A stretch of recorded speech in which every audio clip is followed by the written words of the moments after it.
Good evening, everyone, and welcome to the 2024 DGF School Board Candidate Forum. I'd like to thank all of you in the audience for being here tonight. Without your involvement, we wouldn't have such a strong local community. And members of our local community are actually sponsoring tonight's event. The DGF High School Senior Government class makes up much of the staff for the evening. The staff will be doing their part to fulfill the purpose of this event. And the purpose of this event is to provide residents of the Dilworth-Glendon-Felton School District an opportunity to learn more about the candidates for the DGF School Board and to get more people involved in our local politics and local democracy. This year's candidates, in order, alphabetical by last name, we have Matt Ahonen, Troy Kent, Brittany Kuehl, Angela Olson, and Nicole Reno. On staff tonight, our panelists, in order, are Nate Backus, Amy Schramm, Kayla Body, and Lydia West. Our timers are Michaela Bjelland and Hayden Hoff. Our runners for the week are Peyton Smith, Owen Meyer, Wesley Hoover, and Ben Repovich. The organizer for tonight's event is Mr. Gage Reed, the teacher of the senior high school government class. I am Rylan Knudsen, and I'll be moderating tonight's event. Part of my role as moderator is to explain the rules of tonight's forum. The rules are as follows. Each candidate will be given 2 minutes for an opening statement. Each panelist will ask questions of the candidate. Each candidate will have 1 minute to respond to the question. Then, questions from the audience will be asked. If clarification is needed about a question, please defer to the panelists to restate the question. The audience is encouraged to participate in tonight's forum by submitting questions to the candidates. Members of the audience can submit questions by writing them on an index card, which will be collected by student body members. Please raise your hand once you finish your question so it can be collected. It will be screened before being given to the panelists. We will have about 15 to 20 minutes for audience questions towards the end of the debate. The order in which candidates will answer the questions will be rotated with each question. For example, the first panelist will ask Matt Ahonen his question and continue down the line. Then, the second panelist will ask Troy Kind his question and continue down the line from there. This order will continue throughout the night. We will also reverse the order from opening statements and concluding statements. For example, we will begin with Matt Ahonen for an opening statement and begin with Nicole Reno for concluding statements. Each candidate will have 1 minute for a concluding statement at the end of the forum. Are there any clarifications needed about the rules for tonight's forum? And now we are ready for the first opening statement. Matt Ahonen, you have your 2 minutes. I want to start out by saying thank you to Mr. Reeder and his government class for hosting us tonight and for Rylan for moderating. My name is Matt Ahonen, and I live in Dilworth. Lived in Dilworth and Glendon for almost 20 years. And my involvement with the school district started by being invited to the district leadership team, so I did that last year. And that's grown into running for a position on the school foundation, being part of the FFA Advisory Council, being part of the Community Basketball Advisory Committee. And so I saw running for student for the school board as a way to continue that and further build relationships inside the district.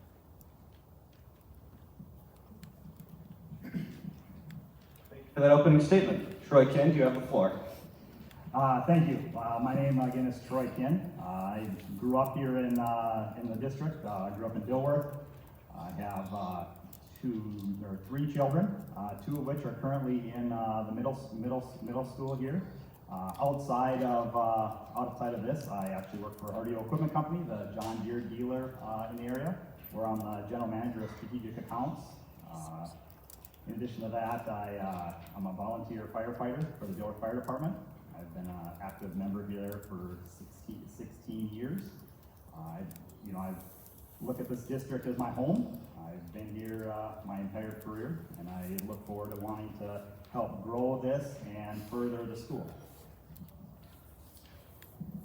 Brittany Kuehl, you may begin when ready. Hi, thanks again for doing this. The first time Nicole and I did this, it was on a Zoom call, so very much different than in person. This is I'm running for my second term of school board. I live in Glendon. We have 2 kids that attend DGF, and I feel like the first 4 years were a lot of learning. on the school board, especially the first two. So there are a lot of things we've accomplished, a lot of things we're working on, and a lot of things that I just want to see through in the next 4 years. Angela Olson, you may begin when ready. Hello everybody, my name is Angela Olson. I live in Glendon with my husband and 2 little girls. I work at a large financial institution where I am responsible for delivering initiatives to our small business customers. I am really excited for the opportunity to run for the school board for a couple of reasons. First, I think that being a voice for our students is incredibly important. And I'm really excited to be able to bring the leadership qualities that I have learned in my professional life and bring it to the school board. So I am really looking forward to the opportunity to serve in many ways, while be it the school board or other opportunities. Nicole Reno, you may begin when ready. Hello, my name is Nicole Reno, and I have made Dilworth my home since 2007. I'm currently raising my 4 children in Dilworth. We have elementary through high school age students, and I've learned a lot about our district in the time that I have lived here. I grew up where there was a large district, and you were just a number. And what I love about Dilworth, Glen, and Felton is that you aren't just a number, you are a part of a family. My full-time job is in public safety, and I want to thank the DGF community for giving me the opportunity the last 4 years, as Brittany had mentioned, to serve on our school board. In 2024, I was given the opportunity to serve as vice chair, where I'm learning even more about our district and how we can best serve. My goals for the school board going forward is to remain student focused, wanting to ask the question, how does this affect our kids? Accountability is also huge for me, accountability to our community, to our staff, our stakeholders, but also to our students. I think so often we lose opportunities where we're standing and being focused on the wrong things. Being fiscally responsible and being willing to ask the hard questions. Sometimes the right decision isn't the most popular or one that will benefit my family personally, but it might be the best one overall. I want to promote a culture of learning, acceptance, inclusion, and kindness so students can grow into the people that they were meant to be, as well as supporting our staff, because I think it's really important for us to cultivate a great environment so that they can, in turn, provide that for our students. They should feel appreciated, supported, and enjoy their work. We should be making educated decisions. We can't make everybody happy, but we can give them the opportunity to understand how we made our decision and showing that it was intended to help our students in the end, because everything should come down to our students. Thank you all for those opening statements. We will now move on to the panelist question portion of the evening. All of these questions are in relation to topics important. I think there's an earthquake somewhere. As I was saying, we'll now move on to panelist questions. All of these questions are related in some way of importance to our school district. We'll begin with Nate Beckus. Mr. Beckus, you may ask your question when ready. All right, so the mic's not working. So, Matt, the first question we have for you.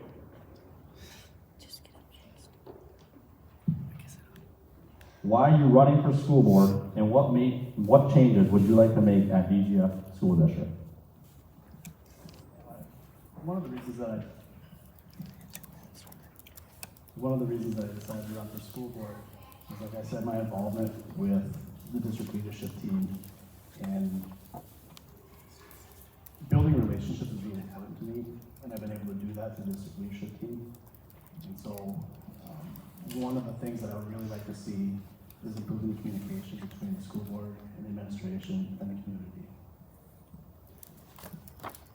Troy Ken, same question fielded to you. Why? Sorry about that. Why am I running? I think there's 3 main reasons why I threw my name in the hat for this. One is leadership. I want to ensure that we have, and we continue to have, the highest level of leaders for this district. 2 is our community education program. I want to make sure that we're offering what the community wants and desires, and I want to see that our programs are at the top of the line for the district. 3, and is fiscally responsible. You know, the school is a business. The students are our customers. I want to see the highest level of service or education for them, but also we need to be fiscally responsible to the people of this district. Phil, same question. I am running for school board again because, like I said in my opening, there are several things I want to see through and see that they're accomplished. But to oversee like a safe and inclusive learning environment for all students, to continue making sure we have student-centered decisions, that we can support staff and students, to have an equitable education among K-12 so that all students have a similar learning experience and that we can have successful people in society once we graduate high school. I think we lose sight of having fun in school too a little bit, so making sure we have fun choices for our high school kids and making fun learning for our elementary students and middle school students as well. Angela Olson, you may answer when ready. So very similar to hearing amongst, the answers of everybody here. It really comes down to making sure that we have a really great place to raise our children. Our children spend a ton of time in school in their young lives. And so ensuring they have a very safe place, an inclusive place, and a fun place to go, as Brittany said. In addition to that, one of the things that I have noticed in coming into the district is that the communication from the school to the community could use improvement. But in addition to that, I find that the community involvement in the school could also, we could improve that too.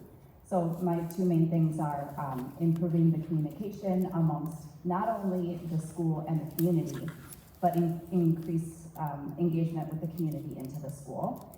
And then ensuring that we have a fun place for our kids to go that is safe and inclusive, as well as ensuring that our teachers are satisfied with where they're working. Nicole Reno, you may begin when ready. Well, I feel like I'm just going to sound like a broken record. I can first say that I have no intention of changing one specific thing. I'm not here to change something I don't like about our school district, but I would like to continue to have the opportunity to provide leadership to those who need our help. Whether that's our students, our staff, our support staff, our administrators, the rest of the school board members. As a school board member, we're one of 7 people, right? So we want to be able to provide the voice for the community and bring that forward to people who need that. So I want to continue to bring that voice from the community to our school district board and be able to give that opportunity for everybody's voice to be heard and provide that community feel within our school district and also outside so everybody really feels like DGF is home. Thank you for that question, Nate. We'll now move on to Amy Tram. You may ask your question to Troy Kent when ready. Alrighty, so your question is, in the world we live in today, high school has seen more students who want or have the need to take college classes due to inflation making tuition costs higher. Occupations that are offered through technical or trade schools are equally as important. What ideas do you have to maintain or expand current high school courses that are being offered? And what would you do to increase educational opportunities for students interested in the trade or technical areas? That's a great question. You look at the environment that we're in today, we are short on 2 parts of it, sorry. One, how do we further education into the colleges with students going to college? I don't know, because I'm not 100% sure on how that cost works. I think it's very, very, very, very important to get them involved. So we need to work on that. On the business side, I feel that we need to get businesses more involved in our school. The organization that I work in today, we bring high school students in to kind of job shadow to get that experience. It's been very great for our business, and I would hope that others would see that same opportunity to get students out there for either it's trades or any part of an organization or whatever to get that experience, because it's only going to help you as you move forward into that next level of your career. Brittany Keel, you may answer when ready. You might have to repeat the last part of that question for me. Okay, so the last part of that question would be, what ideas do you have to maintain or expand the current high school courses that are being offered? And what would you do to increase educational opportunities for students that are interested in the technical or trade areas? All right. I think we've made some choices in the past that maybe deterred or hindered our opportunities to do more hands-on skills. But in the last few years since we've been here, we've rebuilt the shop, which I think starts out with our most basic level of classes, which is a great start for students to do something on-site. I know the Career Academy has been kind of hit or miss with opportunities to learn those trade skills or get those CNA type of courses. That I think we're hopeful, and it's maybe not working out for as many students as we thought. But like Troy said, getting businesses more involved in our school community, getting more work experience classes for students to leave site and do those hands-on trainings, internships, smaller experiences they can have before they leave high school to really test out the field that they like and get a taste for, you know, is this something I want to do with my career? What classes can I take to advance that? So more hands-on experience and more opportunities for students to have interest in things off campus. Angela Olson, you may answer when ready. I think very similar to what those two said already. I think I would love to see a lot more focus in making sure that DGF is well represented in the Career Academy. It is funded by those of us sitting in this room, as well as those of us within the community. So making sure that DGF has a voice in the decisions being made there, and ensuring that there is a way for us to utilize it in the ways that we need to. And then very similar to what Troy said, getting into the trades and having an opportunity to see what opportunities are out there is huge. I believe that students should be going into a trade or having a visibility into what that job looks like prior to really committing and going all in. So working with students and all of the great businesses we have in our community, make connections, help them make connections so they have an opportunity to see what the field is about. Nicole Reno, you may answer when ready. I think we're doing a good job, not a great job, but a good job of getting the different opportunities available to our students. I think one important thing that we kind of miss sometimes is that high school is still supposed to be high school. And maybe that goes against what I'm supposed to say in this moment. But I think so often we get so focused on kids growing up and kids wanting to get older and meet those goals and hit that next stop. But I think we need to really focus on letting kids be kids. I think it's great that there's college classes and there's kids that are ready to hit the road running and hit that next stop and, you know, jump into the adult world. But I think there's kids who just need the chance to be kids. So I think it's terrific when we have that opportunity to explain that to them and give them the opportunity to express themselves and find interest in what is important to them and find the correct career path for them, because oftentimes kids go into a four-year school and they're not ready for a four-year school. They don't know what they want to do and they get in over their heads, and maybe that's not the right spot, but we push them into that. I think DGF does a great job of focusing on giving kids the experience and the opportunity to understand what trades have to offer, what a four-year school has to offer. And I think continuing to build on that platform is going to be the most important piece, rather than focusing necessarily on getting more kids in college as a high schooler.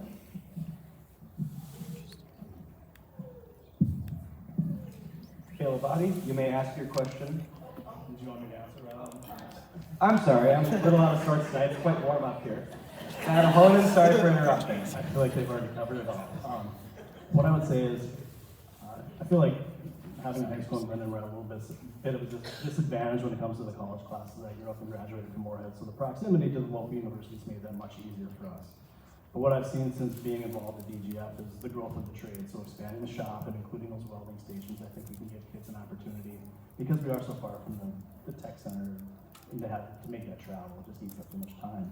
But I think we can offer programs like FFA that's going to expose kids to areas that are in agriculture that they might not necessarily get. So by bringing an FFA program here, I think that offers a lot. And having Mrs. Trans River Watch, I think we're going to expose kids to a lot of other opportunities in fields that we might not necessarily see, that other programs in other schools just don't have.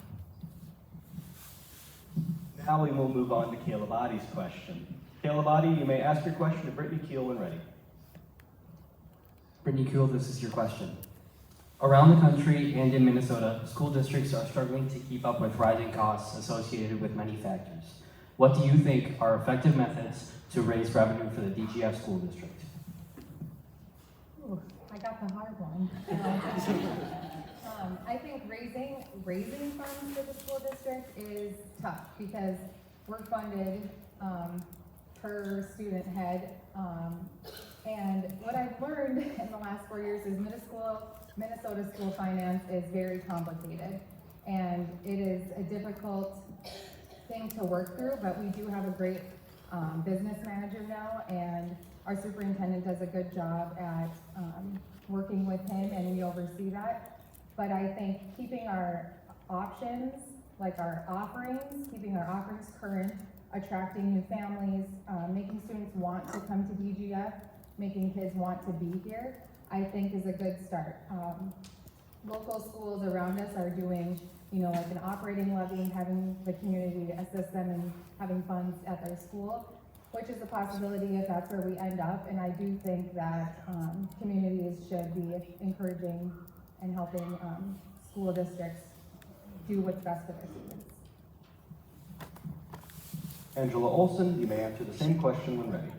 Yeah, this is a doozy of a question. I think it's important, as Brittany said, ensuring that we're really focusing on the funds that we do have, making sure that they're being used in the right way, and that we are looking for opportunities to cut expenses internally, if it makes sense. As far as like the operating levy goes, I understand that piece of it too, as long as when those conversations are being had, we understand that many of our families within our community are struggling just as well as our school. So making sure that we have very open dialogue with our communities on where the district sits financially, having open and honest dialogue around our options that we have, and ensuring that everybody has voice. Colorino, same question, answer when ready.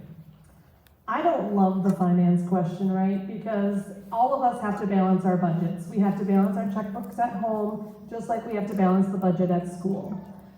We are fighting against other districts who can offer more opportunities and more money to their staff.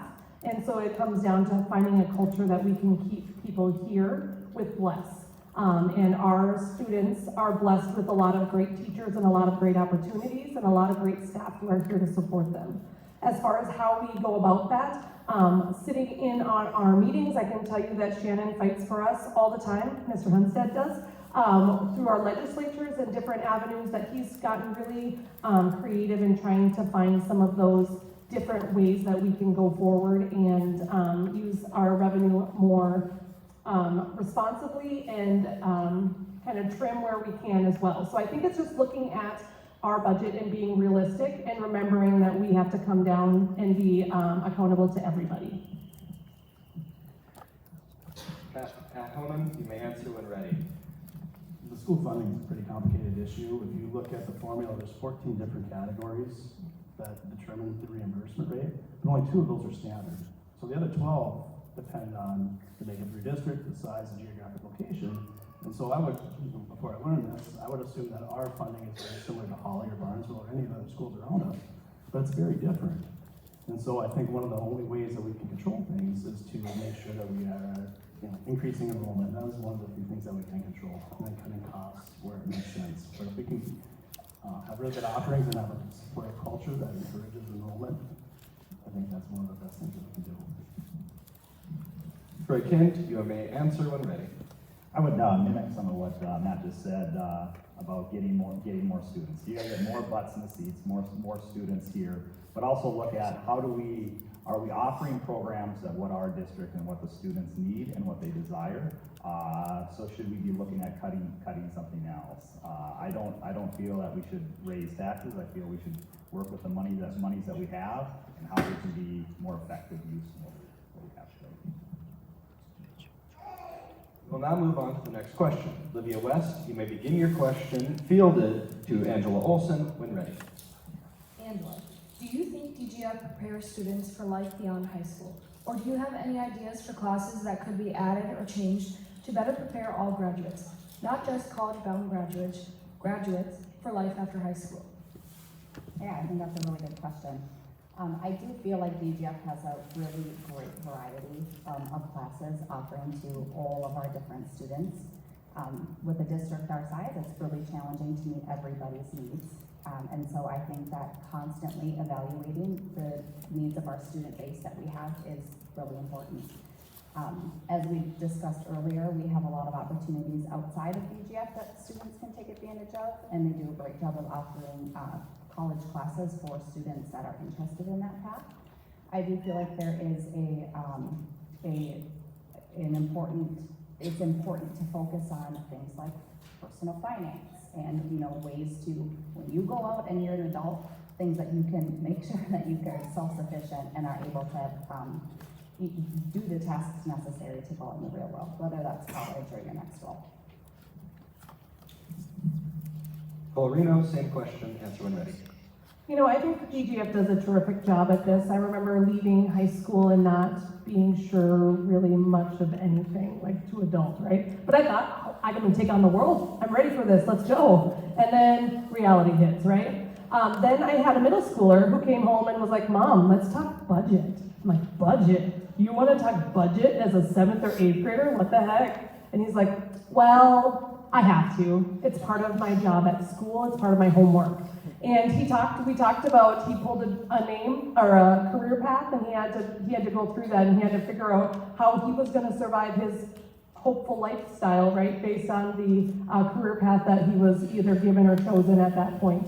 And it's terrific to see that our kids are getting those questions and starting those conversations and getting involved in government things like you guys are doing tonight. I think there's a lot of great opportunities here, and the staff is willing to step up, and all the kids have to do is ask the question, and someone's out there going to be willing to help them out. And Anand, you may answer the same question when ready. I was just bragging to someone about how our district did that, but I think that they discontinued that, am I right? That they don't go through that in 7th and 8th grade, but I think that's been discontinued. So I was just heartbroken to hear that, because I thought it was so important that they offer those kids to have that conversation in 7th grade as opposed to in their 20s. As far as preparing kids for college and for the real world, I think one of the best things that we can do is not make specific offerings, but teaching students how to learn, and that you don't always have to have the answer, but knowing where to find the answer and where to look.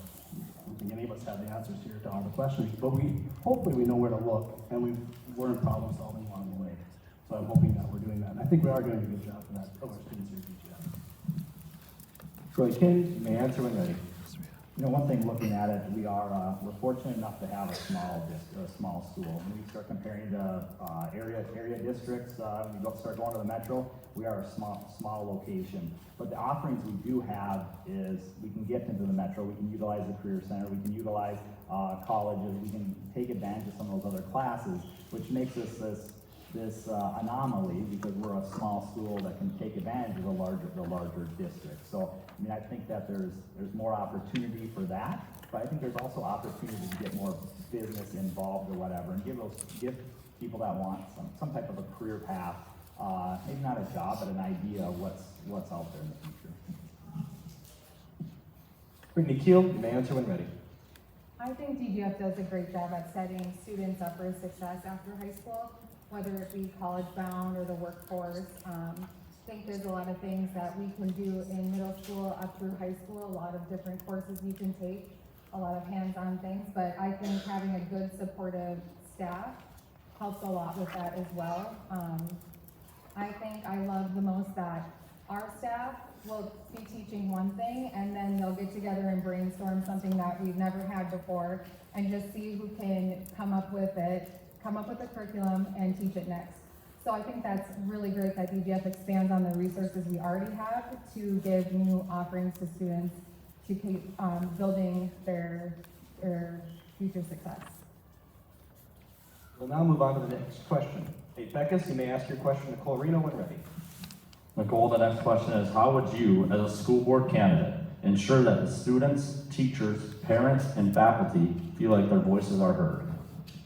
Well, I can't ensure anything because I'm one person, but I can make myself available, and I'd like to think I'm pretty approachable as a person, and I'm at a lot of school events, and so I would welcome any student, staff, community member, stakeholder, business owner, to voice their opinions and voice their questions and concerns, because that's how we learn and grow. I only see the world through my eyes, through my lens, through my picture. So it's important that we all hear from other people when they have concerns and when they have pride in our school. Right before our school board meetings, we talk about Rebel Pride, and we want to talk about all the things that are going on that are great in our school. So I think it's important to bring those forward too. But I think just availability is the biggest key.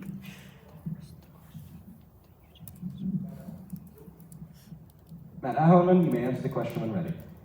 I think for me, it's just to be a good listener and to be available. And one of the things that really struck me in being part of the district leadership team was hearing the students' voices. So last year it was Mr. Dean, Mr. Wilson, Nora Jones, and Emerson. And to hear their opinion on what was going on in the school versus what I think is going on in the school, and the difference between a senior and a freshman, my son Finn. Now Superintendent Hunstead has expanded that group, so now there's a number of students in that district leadership group, and it's really great to hear their voices. And there's also representation of teachers and staff there, so it's really good sharing of ideas, and just being able to hear that. Troy King, you may answer when ready. I'd mimic what everybody's saying up here, but I think availability, being in the public, being around, being that voice to hear. I think it's more of a one-on-one. If people have issues or challenges, they come to you, they discuss it. I think today, the age that we're in with social media, we have a lot of people that have a tendency that they're going to voice their opinions out there because they're hiding behind a computer. And I would push that as myself, that more people go talk to somebody, have that communication, have that conversation. Like Nicole said, we're not always. I mean, when we look at things, we may see it differently, but having another perspective of somebody else may really help guide us along on what we might say. So, believe. Brittany Keel, you may answer when ready. Kind of sound like a broken record, but I feel like just being available, having a good rapport with staff, students, if we're on like DLT, getting to know the student leadership team on there as well. Being in the community, being willing to listen. A good friend had taught me that you can listen without responding. So we obviously don't have all the answers. The school board team doesn't have the answers, and you know, some of the admin might not either, but it's our job to listen to the concern, see other people's perspective and where it's coming from, and then share it with the people that are in charge, right? So we want the admin to know what's going on, we want Superintendent Hunstead to know what's going on. And if people feel more comfortable approaching us, that's what we are here for. We want to be a voice for the community, students and staff, and I think I've been a teacher for 13 years, so I think I have an inside perspective on what it's like to be in a school. So this is a new role, kind of like the backside of how a school functions, and I think just being willing to hear and learn from that as well. Angela Olson, you may answer when ready. I think this is a really great question. I hate to use the word politics, but I'm going to use it. So when we are, something that I think we've lost in politics is that when you're an elected official, you're not there for yourself. It's not your job to make your opinion known. It's your job to go out to the community, hear what the community wants, and bring that voice back. So it's going to be incredibly important to be available, to have listening ears, making sure that we are not only hearing what we want to hear, but what the person is actually saying, and bringing that back to the school board, to the administration, and ensuring that that voice is heard.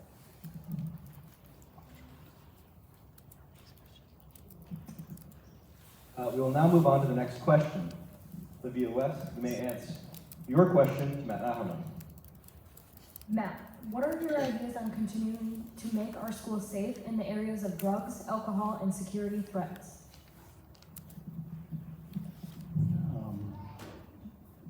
That's a difficult one. It seems like even controlling vaping is a challenge. And so I think that awareness and students taking responsibility, I think school resource officers back in the school are great. That's a huge improvement. That was disappointing when that was discontinued. But I think a lot of it just comes down to students and student leadership. And we can do what we want there as a school board, and we can model, and administration do what they have, what they can. But I think students also have to take some ownership in that, and as leaders, people look to you, and so we ask you to do the best that you can, but also show, to lead in that category. Troy Kent, you may answer when ready. You know, I'd look at Sheriff Empty, Clay County Sheriff. When I was fortunate enough to help him run for his election the first time he ran, and my comment to him was, the only way I will help you is if you keep an SRO in the school. I will not help if you say that you're against that. And he was very much for that, so that everything worked out good. But I think that needs to happen. That needs to stay in the school. Safety first.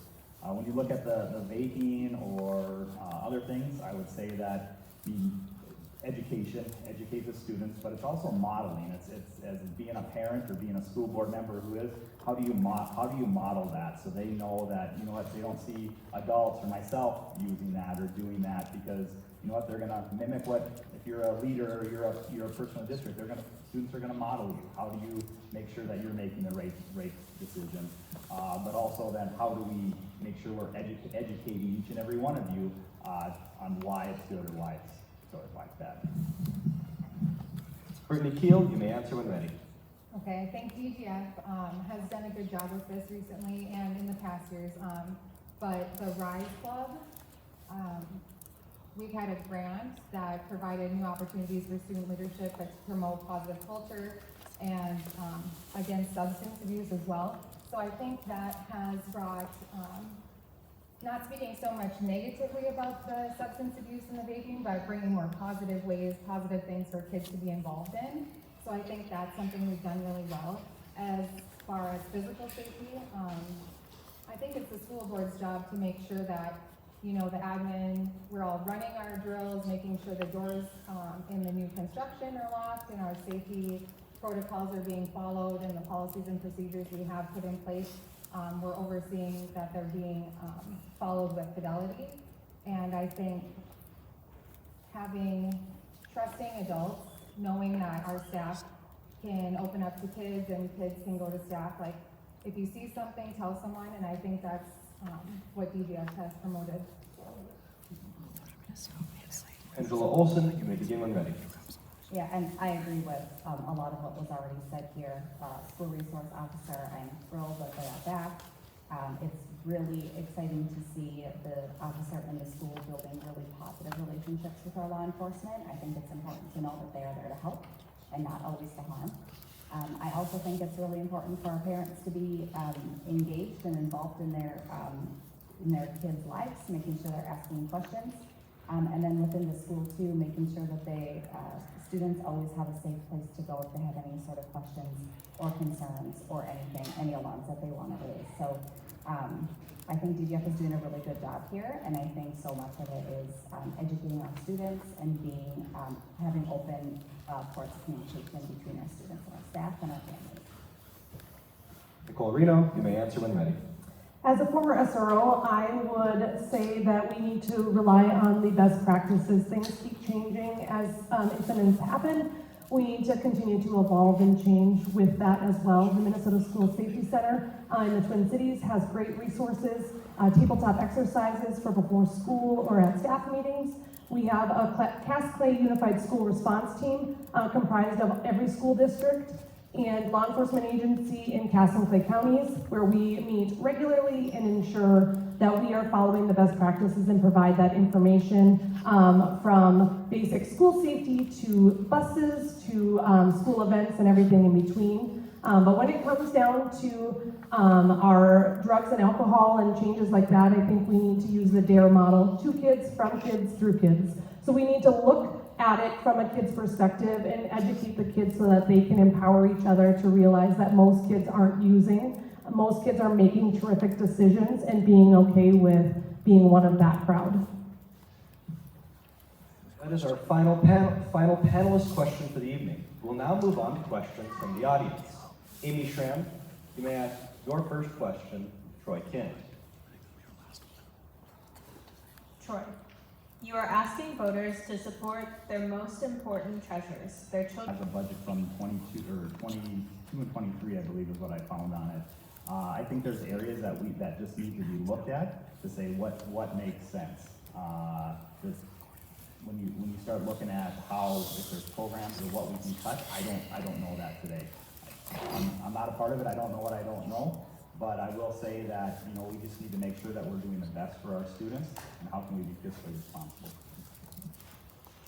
Brittany Keel, you may answer the question when ready. I also don't have a great answer, and I'm on the school board currently. Budget is very difficult, and I think the most important thing that I've learned is just ask questions. So if I'm not understanding something, I've really worked hard to ask questions to the people who have the answers. So when we are at a budget meeting and we're looking at our bills, if I don't know what a certain bill is, I will ask. Is that going to make a difference in the grand scheme of things? I hope it does, because if we have 7 of us asking questions on a variety of things, I think that will help cover our basis on holding the school district accountable in the finance area and other things. Angela Olson, you may answer when ready. Yeah, I echo what they are saying. Finance conversations are very challenging.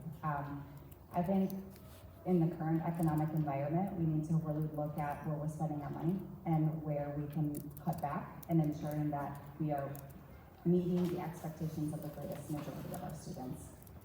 It is never easy to, whether that's cut or cut back on something, but I think that when we're having conversations around finances, we need to ensure that the greatest majority of the students are being taken care of and that the core is being met. And I think we also have to remember that our families are struggling in the financial environment that we're in currently, and so perhaps it's not going out and asking for more money, but looking at where we're spending our money today. Nicole Reno, you may answer when ready. I think it's important to keep focused on our students. When we talk about entrusting us with the community's most precious assets, we have to keep our students in mind. We have to keep their well-being in mind, their mental health, their physical well-being, right, and their educational needs. We want to make sure that they're well-rounded, prepared students to go out into the world and succeed and be their best self. That's ultimately our goal, right, is to make people to be the best that they can be. I can't answer every budget question. I've asked a ton of questions. I used to ask Ronnie a million questions while he was here. But it's not knowing all the answers. It's knowing that we have the right people in place to make those decisions. So empowering Superintendent Hunstead, our business manager, and those on our budget committee to help and ask those questions, while keeping every single question we ask, is this for the kids? Are we doing what's right for our students? And then we can decide, are we being fiscally responsible with that? Because we need to keep the focus on those kiddos. Ahonen, you may answer when ready. As far as being entrusted with people's children, I guess I would look at all of you up here and the expectation that I would treat your children the same way as that you would treat mine, and that goes for all of your students here. One of the things I probably forgot to mention is that I've got a degree in accounting and finance, and I've been in finance for 20 years. I probably should open with that. So my job on a daily basis is to study financial statements and look at trends and identify and mitigate risk. And so I don't have any answers about budgeting right now, but for the last 20 plus years, it's been my job every day to look at financial trends and make analysis to see where we can make changes and to mitigate risk. So I think that's one of the strengths that I would bring to the school board, is being able to identify creative financing solutions. And hopefully we don't find ways to have to cut things, but we can find creative ways to finance the things that we need to finance. We'll now move on to the second audience question for the evening. Kayla Labate, you may ask your question to Angela Olson. Like I said, I'm out of sorts. Brittany Keel, you may begin. Brittany Keel, can you give a brief description of what leadership looks like as a school board member? That's a great question. I think leadership as a school board member is working together as a team. I think Nicole referenced earlier, we are one of 7. So doing our job, doing it well, and respecting everyone else. So asking, one of my I think the biggest thing that I've learned so far is if you don't have an answer, you just keep asking questions.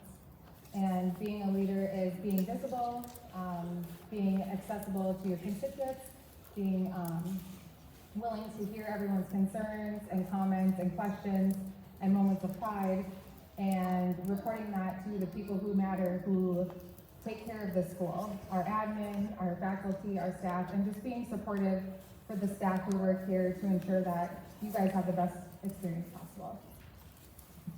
Angela Olson, you may answer the same question. Yeah, I think, being a leader, what it comes down to is being able to listen. So when we are able to sit down and listen to all of the people that are involved with this school, which is a great variety, and then being able to be their voice. So making sure that the school board members are all working together and are making the right decisions for our students. Being a leader means going into the schools, listening to the students, as well as the staff and administration, and making sure that all of those viewpoints are being brought forward.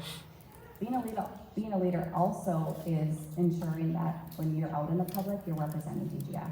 Because when you are out in public, you want to be approachable and make sure that everybody understands that you're there for them, which is what the school board is. So being a leader is listening and then being vocal in what your community is asking of the school. Reno, you may answer when ready. I think being a leader starts with being present.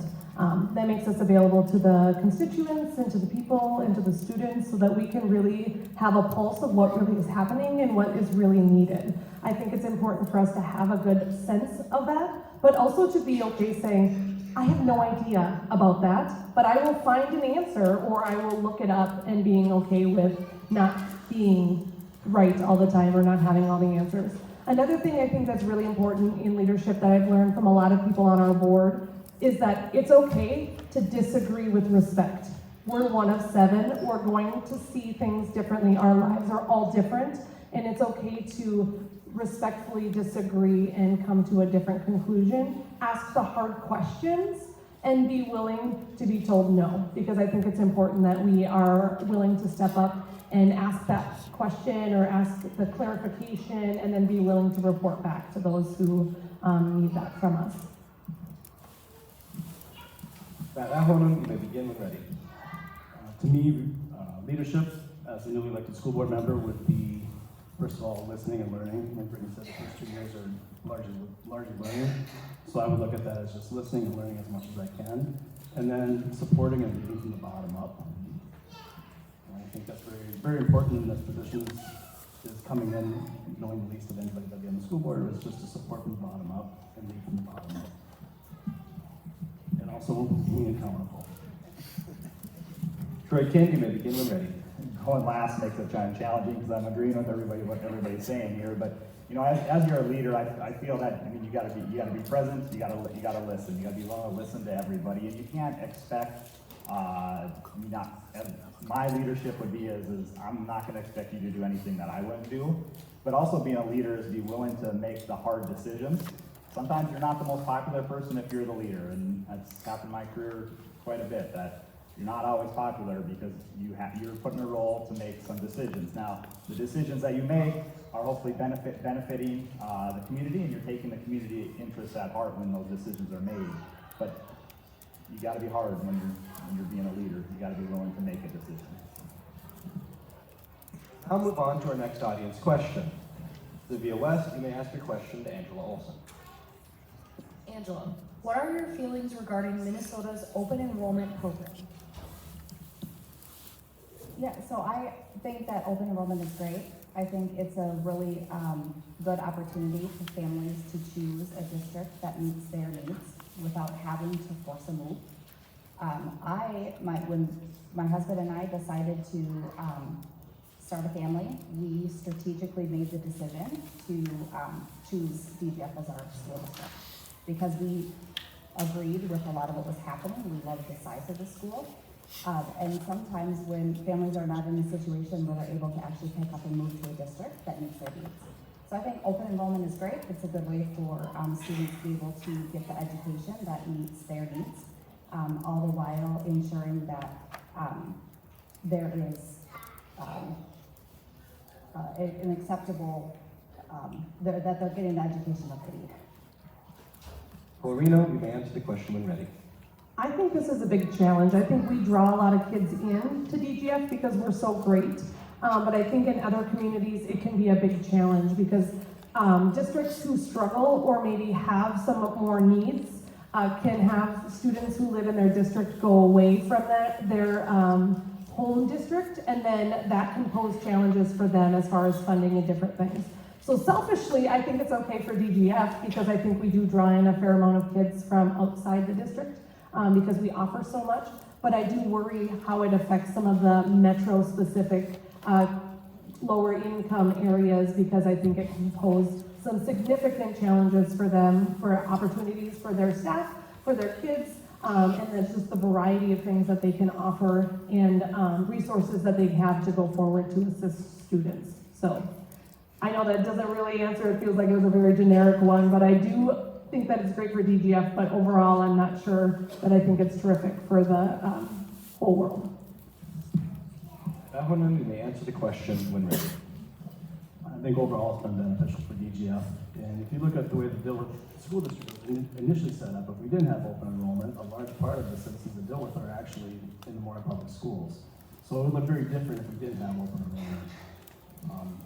I think it's a benefit to us because we do have great programs, and so it allows us to increase our enrollment. And if you look back, what would be this year's sophomore class was one of the biggest classes of DGF's history because we were the first one to offer all-day kindergarten, which pulled a lot of Morehead residents in at the time. So I think it's been beneficial to DGF as a whole. Troy Kins, you may answer when ready. Personally, I'm thankful for open enrollment. We had a period of time for 3 years that we lived in Morehead. So without open enrollment, my daughter wouldn't be able to come to school here, and this is where we really wanted her to go.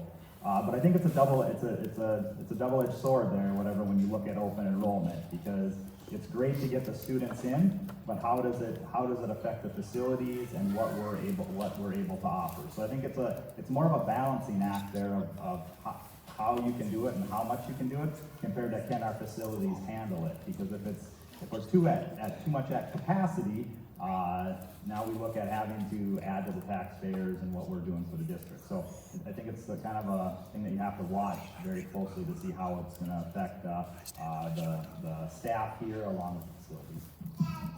Brittany Keel, you may answer when ready. Open enrollment has been a huge benefit for DGF. I know we have a large portion of students who are open enrolled. It's like Nicole said, it might pose a problem in other districts, but for us, I think we've been lucky. And I think it's always a good thing when families have choices. For DGF, I think Superintendent Hunstead is always looking at enrollment numbers. So we're always, checks and balances to see, can we hold all these students? What is the cap? When are we going to be, too full for kids? And right now we're not at that point. So I think still for us, it's a huge benefit that we should keep taking advantage of.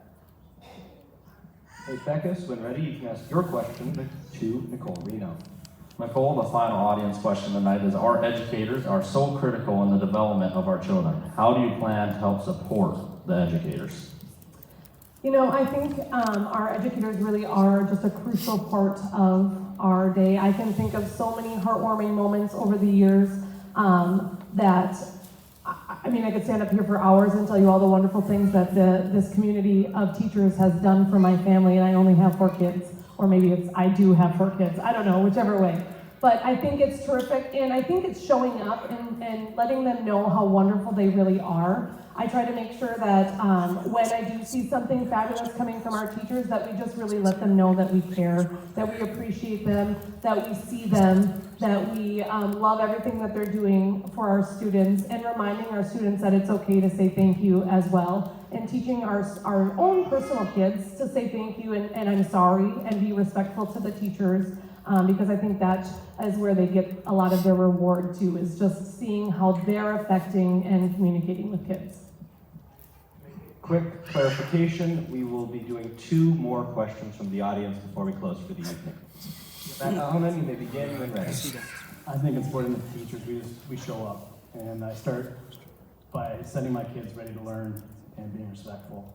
And then I just continue to try to build relationships with the teachers. It starts with finding really special teachers like Mrs. Gifford. She's got a special spot in my heart for how she has worked with my son Cass, dating, going all the way back to kindergarten with Mrs. Wilbur. We have a lot of very special teachers in this district, and it just comes down to letting them know. The teachers we have here are the backbone of this school. Without some of these great teachers, Mr. Marquardt, who was my government teacher here a few years ago,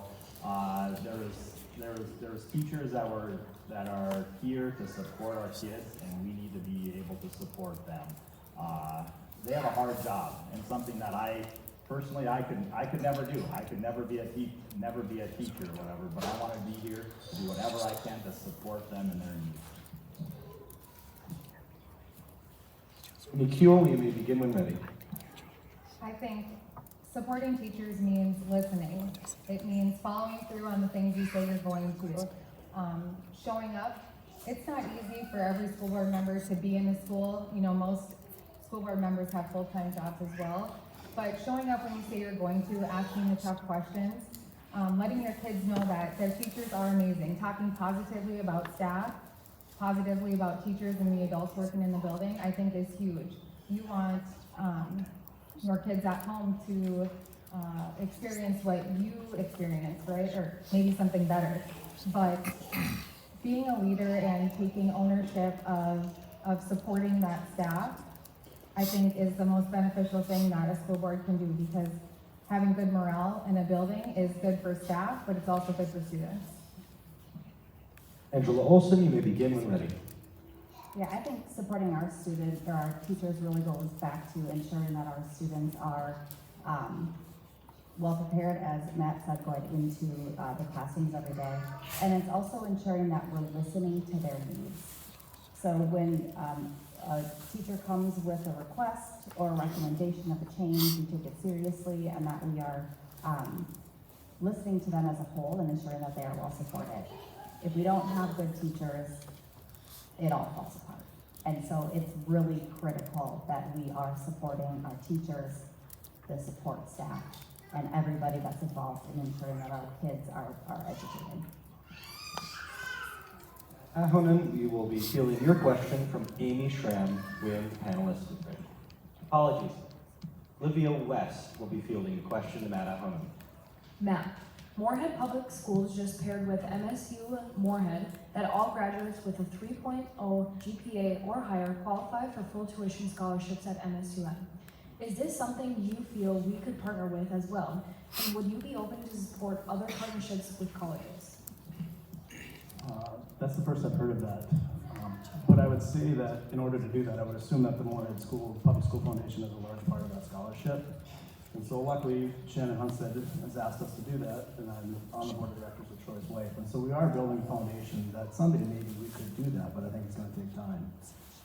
Right now, we tentatively have a goal to raise $500,000 over the next 3 to 5 years. So it's something that we could look at in the future. As far as the partnerships, I think that Moorhead High has a partnership with Moorhead State for the teacher program and mentoring, to see that if you want to be a teacher, you can get a feel for that before you go into education. And so I think that there's ways to partner.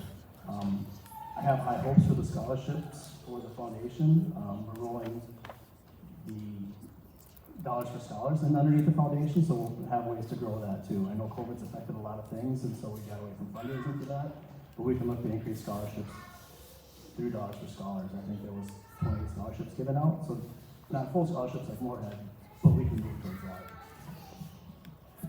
Troy King, you may begin when ready. Again, I don't know about that today, but I think the partnership side of how we can partner. Can we partner with MSUM? Can we partner with a technical school? What other organizations or schools or businesses can we partner to help further along the education of our students to kind of get them an experience? Can you repeat that for me? Could you repeat that question? Okay, Moorhead Public Schools just paired with MSU Moorhead that all graduates with a 3.0 GPA or higher qualify for full tuition scholarships at MSUM. Is this something you would feel Or is this something you feel we could partner with as well? And would you be open to support other partnerships with colleges? Okay. I think I did just see that today. I didn't know about that before. But I think being open to hearing how that works would definitely be of interest to us, but I can't say that that's gonna happen for sure. But being open to hearing about it, learning about other scholarship opportunities is obviously advantageous for us, but I'm not sure how they came to that partnership. But I don't think DGF would ever turn down a partnership that benefits students like that. We would just have to see what our opportunities look like in the future. Angela Olson, you may begin when ready. Yeah, I agree. I don't know enough about it to really have an answer, like a straight answer for it. But I think we'd be silly not to start having conversations around what can DGF offer for their students. That's a very similar partnership, whether that's with a college, whether it's with that college or any other in a surrounding area. So, I mean, short answer, I think that starting conversations, now that we know that there is a footprint set between Moorhead and MSU on this would be great. Nicole Reno, you may answer when ready.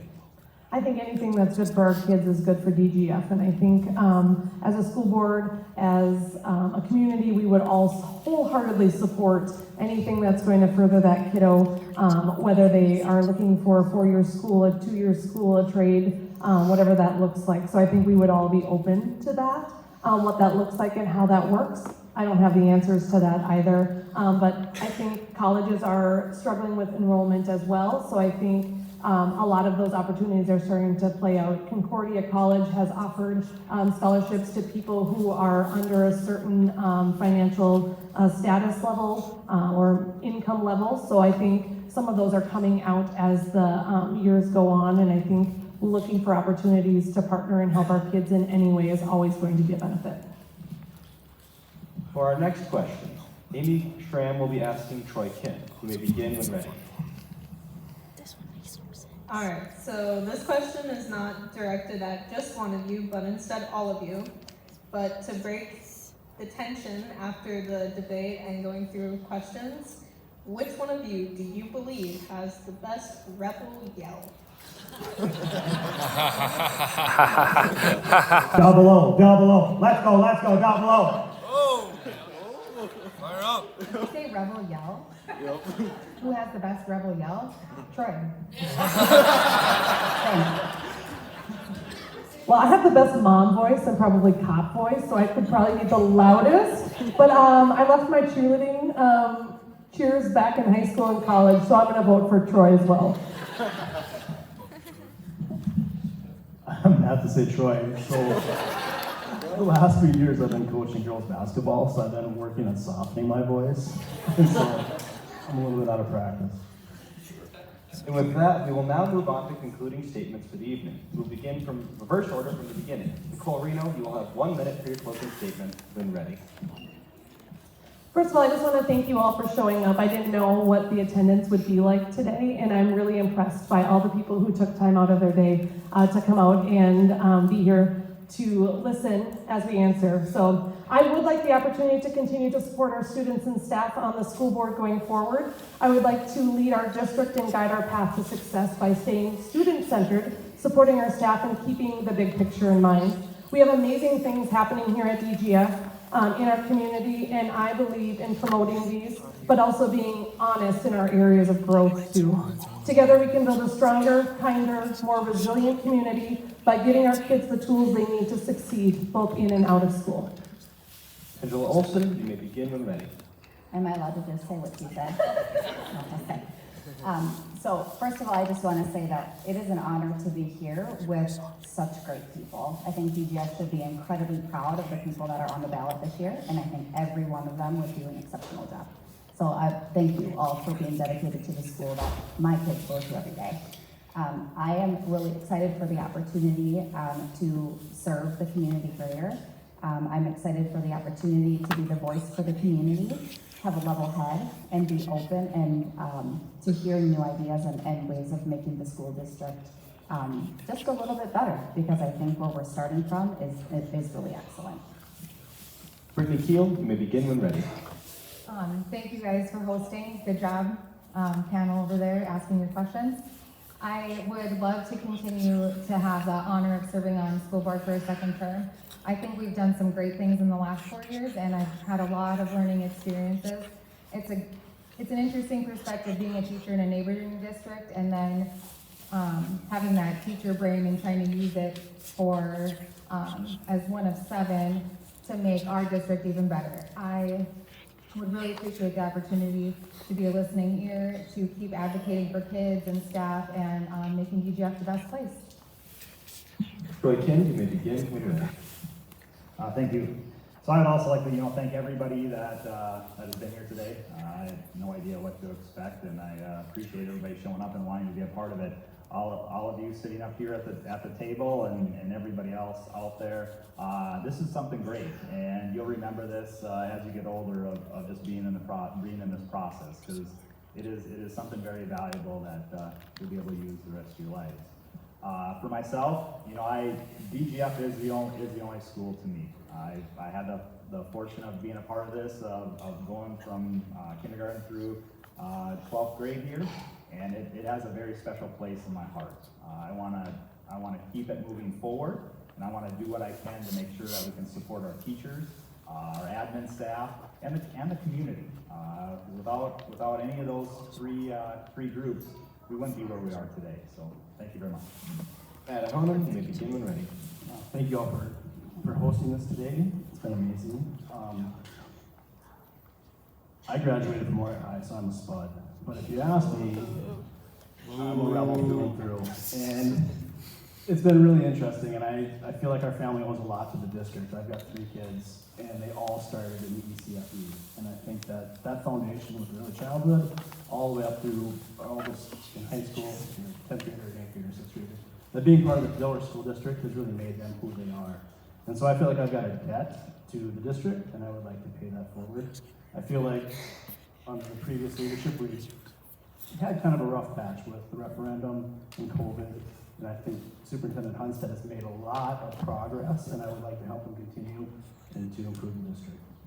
Thank you very much. With that, our final statement for the evening, we now conclude the DGF High School Board Candidate Forum. I'd like to thank all of you for being here tonight. Drive safe and make sure to vote on November 5th.